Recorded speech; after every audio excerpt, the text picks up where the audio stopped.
ஏன்னா நம்ம டிஜிட்டலில் மாறிட்டோம், எல்லாமே டிஜிட்டலாக போயிட்டு இருக்கு. நீங்கள் இப்போ ஃபோன் பில் கட்டுறதுலேருந்து எல்லாமே நம்ம ஆன்லைனில் பண்ணுறோம். இப்போ ஆன்லைன் நம்ம அதிகம் யூஸ் பண்ணுறோம், டிஜிட்டல் அதிகம் யூஸ் பண்ணுறோம்.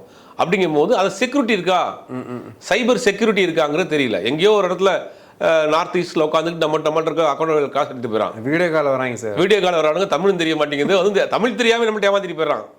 அதெல்லாம் வந்து ஒரு பெரிய என்ன. அப்போ வந்து சைபர் செக்யூரிட்டி எந்த அளவுக்கு இருக்குது.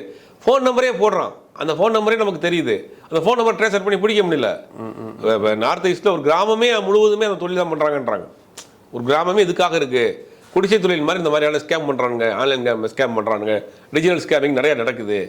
இதையெல்லாம் கண்ட்ரோல் பண்ணணும். இப்போ நீங்கள் சைபர் செக்யூரிட்டியை முதல்ல ஸ்ட்ராங் பண்ணணும். ஒட்டுமொத்தமாக அந்த ஆன்லைன் ஸ்கேமுக்கு தடை போடணும். போட்டுட்டு இந்த சட்டங்களை கடுமையாக்கினா மட்டும்தான் இதை வந்து பண்ணணும். நீங்கள் மாடல் பண்ணவரை போய் உள்ளே போடுறது, அவருக்கு நோட்டீஸ் அனுப்புறது, குளிர்பானத்துக்கு தடைனா நடித்த நடிகரை கொண்டு போயிட்டு பண்ணுறது அப்படிங்கிறதெல்லாம் வந்து எந்த விதத்தில் நியாயமும் தெரியல. இது ஒரு கம்ப்ளைண்ட்டாக முதல்ல கொடுத்துருக்காரு ஒருத்தர்.